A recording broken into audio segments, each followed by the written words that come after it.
ऐसी पवित्र भूमि है विश्वनाथ बाबा की।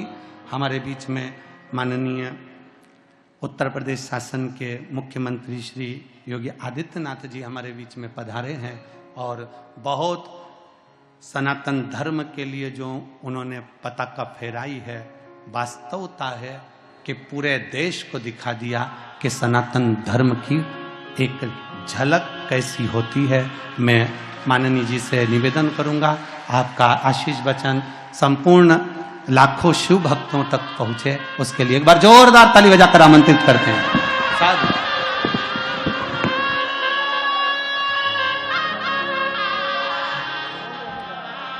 हर हर नमः पार्वती पतिये हर हर।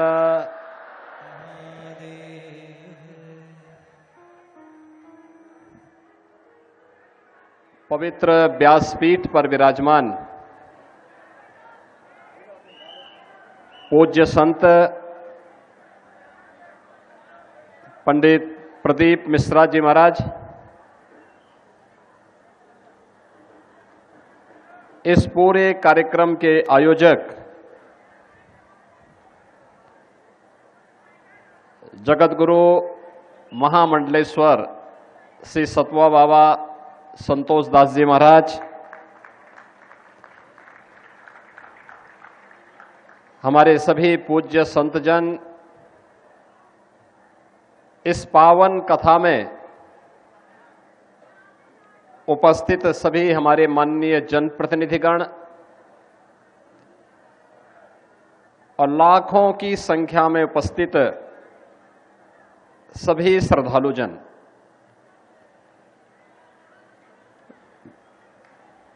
बाबा विश्वनाथ के इस पावन धरा पर और मां गंगा के इस पावन तट पर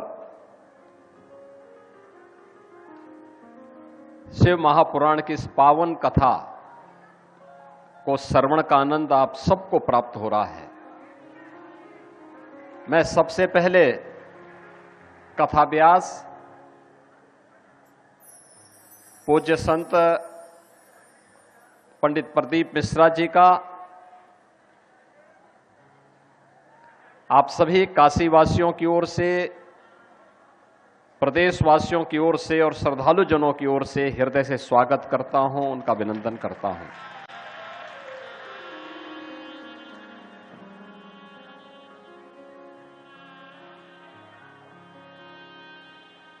तेरह जनवरी से 26 फरवरी तक, यानी पौष पूर्णिमा से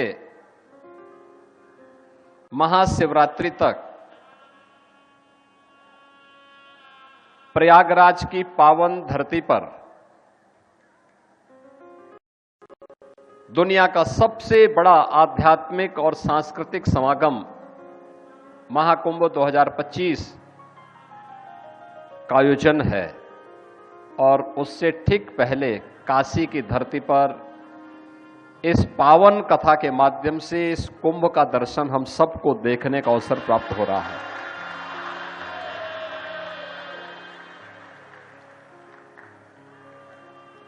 जिस अनुशासन के साथ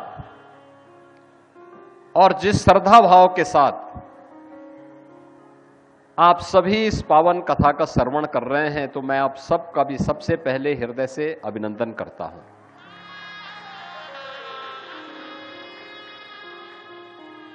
अभिनंदन दोनों प्रकार से, भगवान शिव का भक्त होने के नाते भी,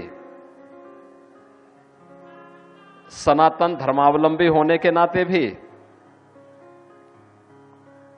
और उत्तर प्रदेश का दायित्व भी मेरे पास है। तो उत्तर प्रदेश में पावन कथा का आयोजन हो रहा है, तो इस दृश्य से भी मैं अभिभूत हूं, इस सब दृश्य देख करके। मुझे पहले से पता था, मुझे याद है गत माह पंडित प्रदीप मिश्र जी की एक कथा हापुड़ में होने वाली थी, तो अचानक वहां के प्रशासन ने कथा के आयोजन को निरस्त कर दिया। मुझे शाम को जानकारी मिली, मैंने कहा भाई ये कथा के आयोजन को क्यों निरस्त किया गया? कहा साहब भीड़ ज्यादा हो सकती है। मैंने कहा उनकी कथा की तो चर्चा ही इस बात के लिए होती है कि वहां हजार में नहीं लाखों में गिनती होती है, लाखों में। लेकिन वे सभी श्रद्धालु होते हैं, भक्त होते हैं, परम भक्त होते हैं। और परम भक्त की सबसे बड़ी पहचान क्या है? वह अनुशासित होता है। जिसका आत्मानुशासन है उसका भौतिक द्रव्यों पर भी अनुशासन होता है, और वे सभी अनुशासित होते हैं। अभी कथा को अनुमति दिया जाए और भव्यता के साथ उस आयोजन को आगे बढ़ाने के लिए कार्यक्रम को आगे बढ़ाया जाए। और मुझे बहुत अच्छा लगा, जो भी वहां पे गया अभिभूत था। फर्रुखाबाद में कार्यक्रम हुआ, वहां पर भी यही दृश्य था। दृष्टि सबकी अपनी अपनी होती है। यह दृश्य हमारे लिए सनातन धर्म का एक लघु रूप है, लघु भारत का रूप है, और यह हमारी सामाजिक समता का भी प्रतीक है। कौन कहता है कि हम आपस में बंटे हैं? कहां जातिवाद है, कहां संप्रदाय का वाद है, कहां उपासना विधि का विवाद है? हम तो सब एक होकर के इस पावन कथा के माध्यम से अपने राष्ट्र धर्म के निर्वाह के लिए अपने आप को समर्पित करने के एक धर्म योद्धा के रूप में अपने आप को समर्पित कर रहे हैं। और ये कथा उसका एक उदाहरण हम सबके सामने प्रस्तुत कर रहा है। जब मैं कथा के इस विहंगम दृश्य को देख रहा हूं, एकदम सामने बाबा विश्वनाथ का धाम है, मां गंगा का सानिध्य है। कितना सतवा बाबा ने ऐसा स्थल चयन किया कि एक साथ बाबा के भी दर्शन हो और मां गंगा के और मां अन्नपूर्णा के भी दर्शन हो, बाबा भैरवनाथ जी के भी दर्शन हो जाए। यानी यहां से एक साथ, यानी कथा भक्त ये नहीं सुन रहे हैं, साक्षात देवादिदेव महादेव भगवान विश्वनाथ भी सुन रहे हैं।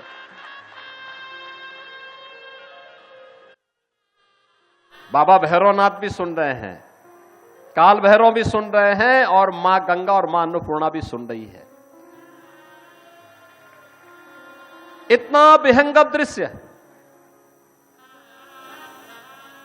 ये उन सभी लोगों के मुंह पे एक जवाब है जो हमें जाति के नाम पर, क्षेत्र के नाम पर, भाषा के नाम पर, तमाम वादों के नाम पर बांटते हैं। उनकी आंखों को खोलने के लिए कथा पर्याप्त है। इस कथा का विहंगम दृश्य ही पर्याप्त है। और अब मुझे इस बात की भी प्रसन्नता है कि 5000 वर्ष पहले हम जिस पवित्र पीठ को व्यासपीठ कहते हैं, भगवान वेदव्यास की वो पवित्र परंपरा, भगवान वेदव्यास ने चारों वेदों का संग्रह करके आने वाली पीढ़ी को दिया।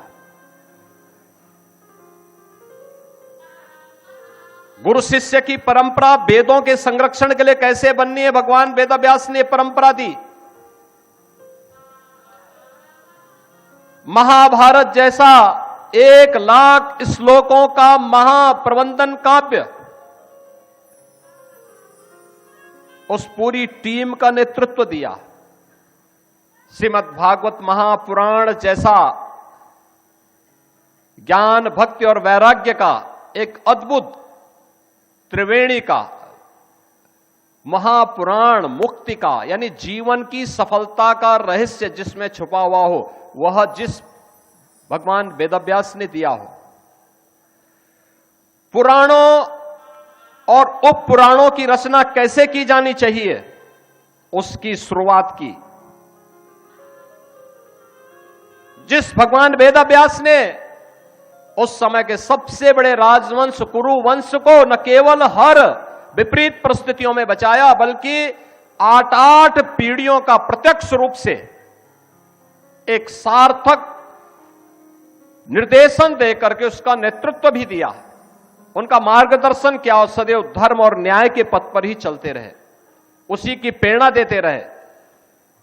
अंततः भगवान वेदव्यास को भी बोलना पड़ा था। उस समय की स्थिति कितनी तनावपूर्ण रही होगी, किस प्रकार की त्रासदीपूर्ण रही होगी, जब भगवान वेदव्यास को बोलना पड़ा था कि मैं दोनों हाथ उठा करके लोगों से चिल्ला चिल्ला के बोल रहा हूं कि धर्म का मार्ग का अनुसरण करो, क्योंकि धर्म से ही अर्थ और कामनाओं की सिद्धि हो सकती है। लेकिन मेरी कोई सुनता नहीं। लेकिन आपकी इस पावन कथा ने, महाराज आपकी इस पावन कथा ने यह साबित किया है कि नहीं, देश धर्म की बात को सुन रहा है और भगवान वेदव्यास का सम्मान कर रहा है। व्यासपीठ अगर सुनाने को तैयार है तो श्रद्धालु सुनने को भी तैयार है, भक्त सुनने को भी तैयार है। और आज इस अवसर पर आप सभी को सचमुच हमें इन पावन कथाओं के माध्यम से राष्ट्रीय एकता को संबल मिलता है, राष्ट्र धर्म को मजबूती मिलती है। हम सबका ध्येय अपने इष्ट के प्रति, अपने देवी देवताओं के प्रति, अपने समाज के प्रति तो होना ही चाहिए, लेकिन अंततः ये मान के चलना चाहिए कि हम सबका अंतिम लक्ष्य होना चाहिए कि हमारे राष्ट्र की एकता और अखंडता को कोई चुनौती न देने पाए, उसको कोई खंडित न करने पाए, क्योंकि उसी में देश भी बचा हुआ है, उसी में धर्म भी बचा हुआ है, उसी में समाज भी बचा हुआ है,